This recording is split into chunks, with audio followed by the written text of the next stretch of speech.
જૈન મિત્રો, હું ઇકબાલ શેખ, રહેવાસી ભચાઉ. આપણે થોડાક સમય પહેલે કરીબન એક મહિનાની આસપાસ યા 1.5 મહિનો થયો છે, આપણે જે રેતી ચોરીની અરજી કરી હતી, ખાસ કરીને શિકારપુર વિસ્તારની, પછી આ ધોઈને એ બધા વિસ્તારમાં જે થાય છે તો તેના માટે આપણને મામલતદાર સાહેબે આ લેખિત મોકલેલું છે ખાણ ખનિજ વિભાગને. કેમ કે મામલતદાર સાહેબનું એવું કહેવું છે કે જ્યારે પણ એ રેડ કરવા જાય છે ત્યારે એમના બાતમીદારો માહિતી આપી દેશે ને એ લોકો એના મશીનો અને ગાડીઓ બહાર કાઢી લેશે. તો આપણે મામલતદાર સાહેબને કહ્યું કે આપ ખાણ ખનીજ ટીમની વિભાગના સાથે સંપર્ક કરો અને એમની ટીમ સાથે જોડાઈ અને મળીને તમે કામ કરો, તમે આમાં સફળ થઈ શકશો. કેમ ખાણ ખનીજ વિભાગને વધારે માહિતી હોય જ્યાં પણ આવું થતું હોય, તો તમે એમની સાથે રહીને કામ કરો. અગર તમને કામ ઈમાનદારીથી કરવું હોય તો ખાલી વાતો કરી હોય કાગરિયામાં તો લખીને મૂકવું હોય તમે તો એ હું સાંભળવા માટે અમે બેઠા નથી.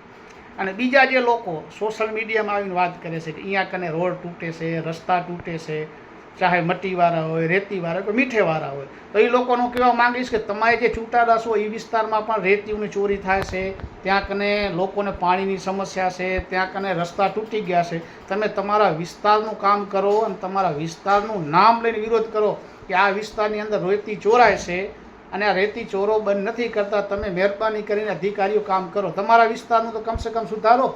બીજા આપણે આખા ભચાઉ તાલુકાનું 2 નંબરની વસ્તુ છે, કરવું જોઈએ, બધેનું કરવું જોઈએ. ગલત એ ગલત ક્યાંય બી હોય, ચાહે મીઠો ચોરી થતો હોય, રેતી ચોરી થતી હોય કે પછી માટી ચોરી થતી, આ બધું આપણને કરવું જોઈએ. અધિકારીઓને ત્યાંની સચ્ચાઈ જે છે ગ્રાઉન્ડ ઝીરોની આપણે ત્યાં જઈને આપણે દેખાડ્યું કે આ સચ્ચાઈ આ છે સાહેબ, કાગળમાંથી તમે આ કહો છો, અહીંયા કને આ ગેરકાયદેસર કામો થાય છે. તો તેના માટે સાહેબે જે મામલતદાર સાહેબે કીધું કે એમણે લખ્યું છે ખાણ ખનિજ વિભાગને, તો આપણે ત્યાંના જે પંડ્યા સાહેબ છે એમનાથી ફોનથી મારી વાત પણ થઈ. સાહેબે મને કીધું તમે ત્યાં ક્યાં કન થાય છે મને કહો, કયા વિસ્તારમાં છે. આપણે નામ પણ આપ્યા, આ વિસ્તારમાં થાય છે અને સોમવાર સુધી આપણે રાહ જોશું કે સાહેબ શું કરે છે.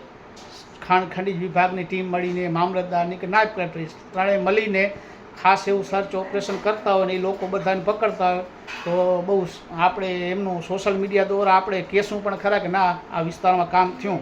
કેમ કે ખાલી આલોચના કર્યા આપણે નથી, અગર કોઈ અધિકારી કામ કરશે તો એની વાહવાહી પણ કરશું આપણે અને એને સન્માનિત પણ કરશું કે ના તમે આ કામ કર્યું. તો આપણે રાહ જોવાની છે સોમવાર સુધી, અને એ નથી કરતા સોમવાર સુધી કાંઈ, તો જે વિસ્તારમાં થાય છે આ રેતી ચોરીના કામ ત્યાં આપણે મીડિયા મારફતે હું આ વિડીયો બનાવશું અને ત્યાંથી આપણે આપણો વિરોધ પણ જતાવશું અને સરકારી અધિકારીઓને આપણે વિડીયા પણ મોકલશું. અગર મીડિયા સાથે નથી આવતી તો કોઈ વાંધો નહીં, અમુક લોકો ડરતા હોય છે અને અમુકનું કાંઈક મળતું હોય છે. તો સોમવાર સુધી અગર કાર્યવાહી નથી કરતા તો આપણે એમ સમજતું કે આ વિભાગના લોકોને ક્યાંક આમાં લોભ લાલચ છે કંઈ, અને આ પછી આ માફિયાઓથી ડરે છે.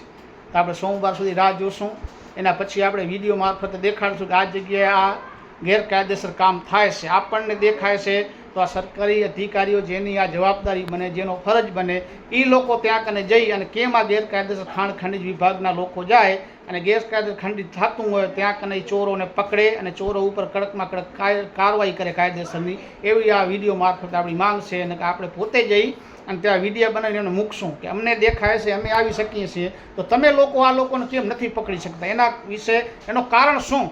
અમે લેખિત આપ્યું છે, અમે લેખિત જવાબ આપો, યા પછી તમે કાગળ ઉપર નહીં ત્યાં જઈને કામ કરો કે પબ્લિકને એમ થાય કે ના અધિકારીઓ કામ ઈમાનદારીથી કરે છે. એ વાત સાથે મારી વાત પૂરી કરું છું. જય હિન્દ, જય ભારત.